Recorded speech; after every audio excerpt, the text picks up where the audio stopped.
Every day we struggle to do what is right. But the Yetzer Hara somehow always seems to get in the way.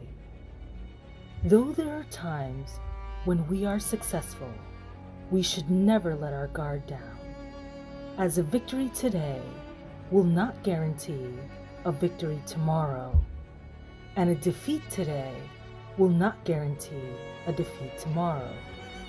But the Yetzer Hara is an ancient and skilled enemy who will strategically lie in wait as he perfects his art of war. But fighting the Yetzer Hara is a lifelong undertaking, and in fact, one should never be sure of himself until his dying day. But in order to fight him, you must learn the rules of engagement. But I guess you can say these are matters of the soul and the duties of the heart. Hi everyone, with Hashem's help, you're listening to another edition of Duties of the Heart. And if you would like to sponsor this shir from Duties of the Heart or any of our other shirim, please reach out to gimeldalit777@gmail.com and we can get you the information on sponsoring a shir. So Duties of the Heart, I've made no secret. This is like one of my favorite books, simply because this book really tackles the thoughts that are in your mind, and some of them that you would never say out loud. It just seems like the Rabbanim have just gone in there and picked your brain literally. There's a few little small chapters that we're going to put in, go through together. And a lot of them are really like paragraphs. So, but they pack a punch. There's no doubt about it. So we're starting off with doubt about the immortality of the soul. And it states, the Yetzer Hara begins its nefarious pursuit by encouraging you to believe that the soul cannot survive without the body, and therefore perishes when the body dies. And it offers baseless and spurious arguments as becoming obvious when you analyze them. Its aim is to encourage you to indulge in fleeting thrills and worldly delights. It tries to convince you to join the chorus of pleasure seekers who say, "Eat and drink, for tomorrow we die." Of course, it's in Yeshaya 22:13. But if you compare the Yetzer Hara arguments to the words of the prophets or the writings of the earlier thinkers, you will stand aloof from the Yetzer Hara. Now, of course, for most of us, we kind of are convinced. I don't know anybody who doesn't believe that there is a hereafter. And of course, we're hearing more and more stories about people who have, passed over to the other side and come back. I can tell you myself, I've had an incident like that. And, at the time that it happened, I wasn't practicing Judaism. I don't know that I was even close to it. But I would have classified myself as a good person. Right? I'm good. Don't get me wrong. I had my character flaws then. I have them now. But by and large, I would have considered myself a good person. And I can tell you that what I saw on the other side scared me to death. And it was shocking because it was not what I would have expected for someone who was a good person. So, and maybe I'll elaborate that on another time, but it was very shocking, and scary for sure. So, really think about what it is that you're working for here. There is a purpose, and it's really important that you keep that in mind every day. And as the sages say, know where you're, that there's, someone always looking above you, and know that there's going to be a day that you're going to pass away. And when you do, there is the other side, and I can attest to that. So moves on, it talks about doubt about the Creator, and it states, when the Yetzer Hara cannot make you doubt the immortality of the soul, it will try to make you question the existence of God. It will say that the world did not have a beginning and was never created, that it never was different, nor will it be different from what it is now. It will say that there is neither a creator, nor was anything ever created. No one is obligated to worship anything because everything is equally primordial and timeless. If the Yetzer Hara comes to you with these heresies, your common sense and scriptural verse will make you see their fallacies, as we discussed in the chapter on God's unity in the first gate of this book, wherein we prove that the world has a creator who created it out of nothing. So this one, we see this a little bit more common.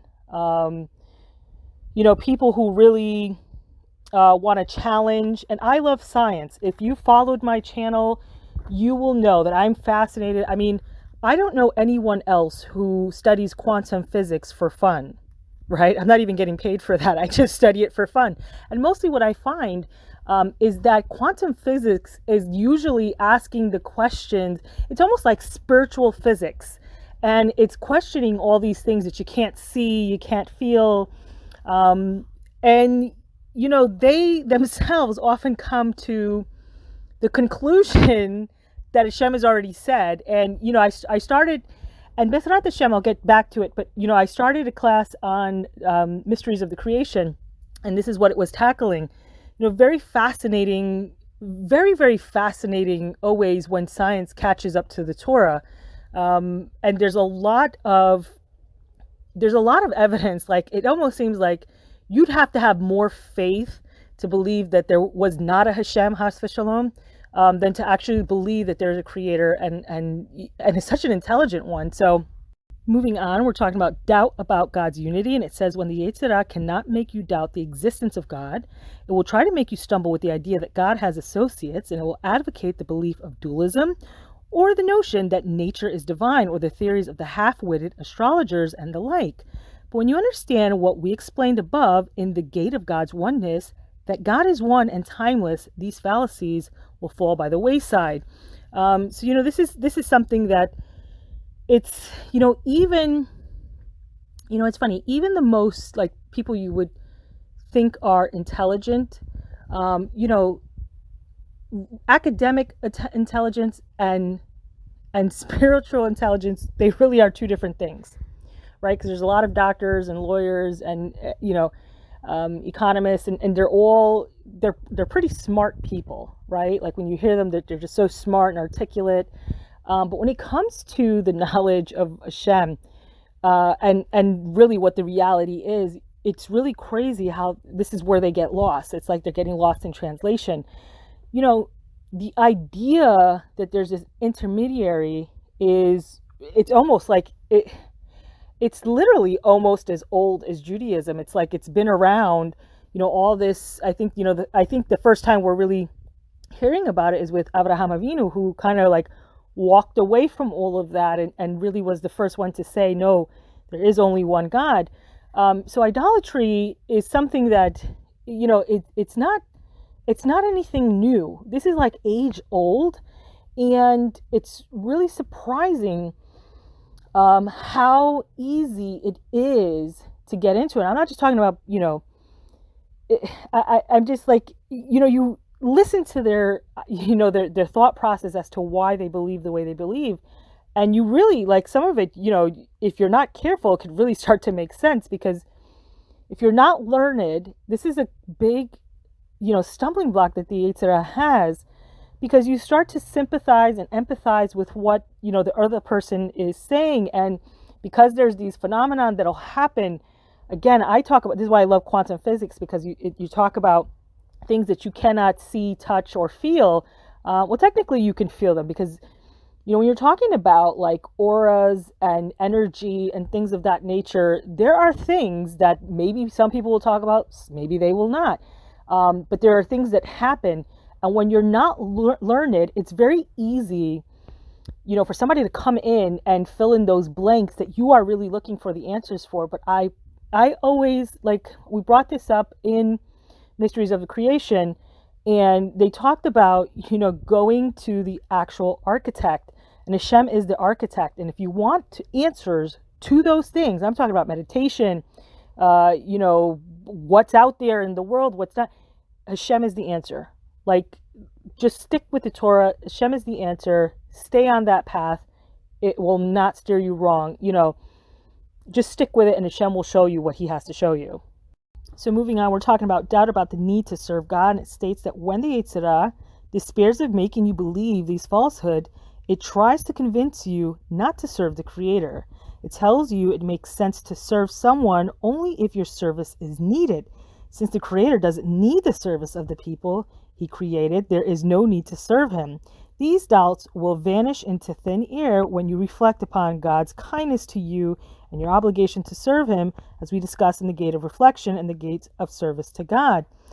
This actually, I'm not going to say publicly or who, but there's been a lot of talk recently about certain Rabbanim actually saying this, and I think the next few paragraphs, if you're in the know in the Jewish world, you've probably heard some controversies coming out since like maybe, who knows, maybe like November, and some even longer about these things. We're going to go on. We're going to talk a little bit more, and then we'll get into it.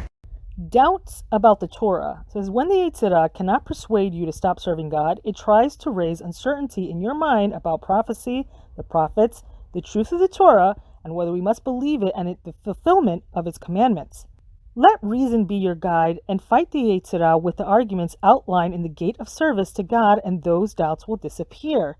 You will recognize that the prophecy is genuine, that the prophet spoke in the name of God, that God sent Moshe to give us the Torah, and that consequently we are required to observe the Torah.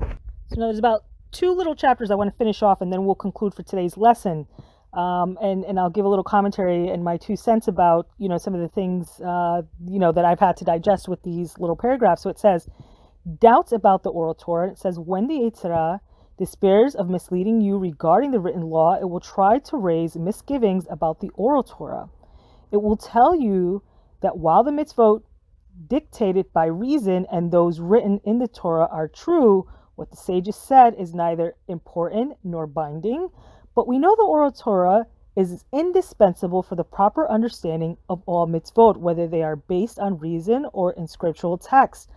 Both types of mitzvot cannot be fulfilled correctly without the oral Torah. For if there were no oral Torah to specify quality, time, place, and other details of logical mitzvot, we could not calculate these things on our own.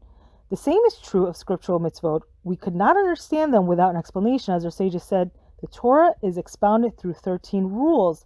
And Bereshis, the Rabbi Yishmael, and the transmitted oral Torah is a protective fence around the Torah, and this is brought down in Avot 3:13. Another verse proving the need of the oral Torah is, if you are unable to reach a decision in a case involving capital punishment, you must approach the Levites and the Kohanim and the other members of the Supreme Court. They will declare a legal decision.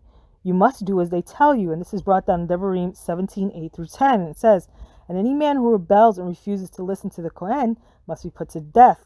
And it says, when you grasp the significance of this, your doubts will melt away, and you will appreciate that regardless whether a mitzvah is based on logic or a scriptural passage, it requires elucidation of the oral Torah.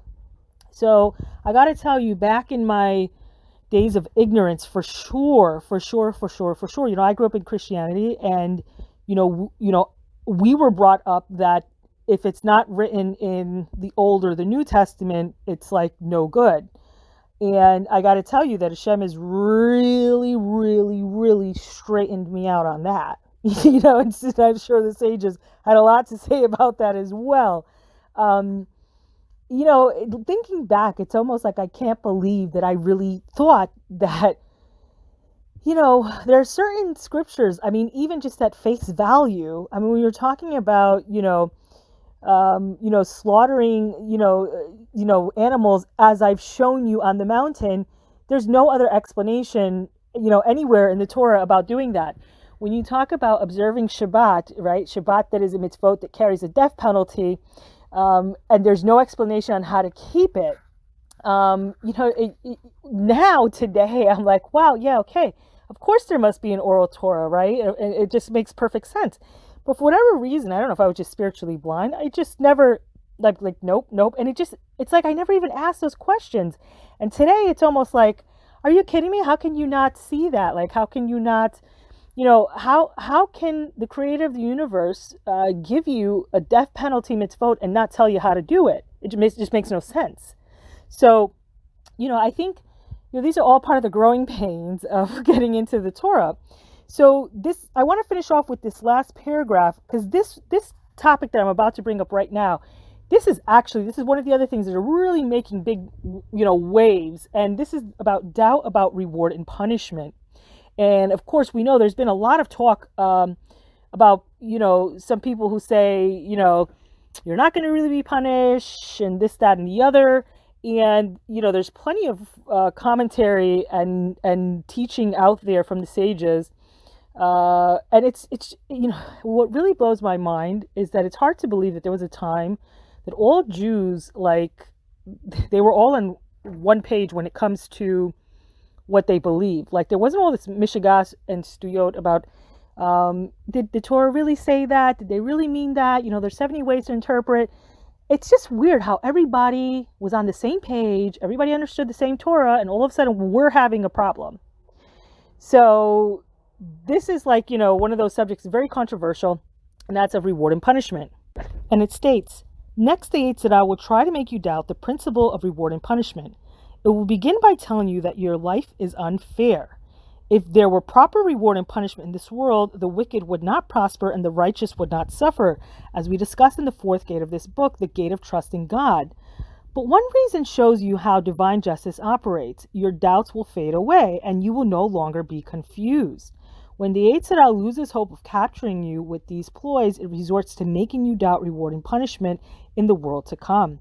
It is able to confuse you because there are very few references to this in the Torah, and even those references are only veiled in illusion. But consider all the references in the book of other prophets, such as the soul returns to Hashem, who bestowed it in Koheles 12:7. I will grant you strides among the angels who stand here in Zechariah 3:7, which the Targum translates as you will be granted eternal life among the angels in the afterworld. How abundant is your goodness that you have stored away for those who fear you. And this is brought down Tehillim 31:20. No eye has ever seen God except for you, that acted for those who trust in him. And this is in Yeshaya 64:3. Your righteous deeds will precede you. And this is in Isaiah 58:8. And many others. Reflect upon those verses along with everything the sages taught us, and on that which you can comprehend with our own intellect, then your mind will be serene and you will be as assured that there is reward and punishment in the world to come. So again, just using my own experience, I can tell you, let Hashem be my witness. I can tell you there's more than just this.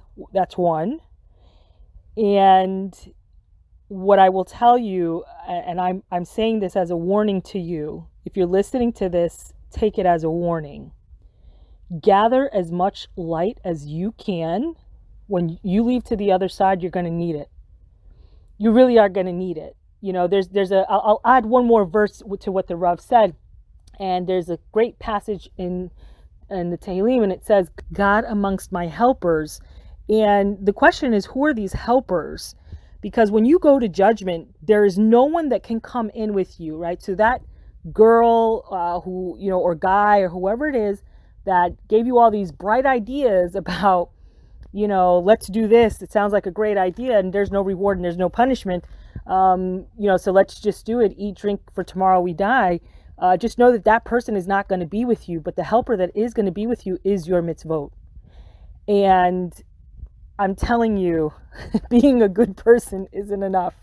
It just isn't enough. That's all I can tell you. And, you really, really, you really want to just get your act together, because if you look around what's going on, we don't have much time left here. This is all going to fade away. I'm recording this in the time of a pandemic. And, I think even the fact of, we are in a different world, and I don't know that we'll ever come back to the world as we knew it.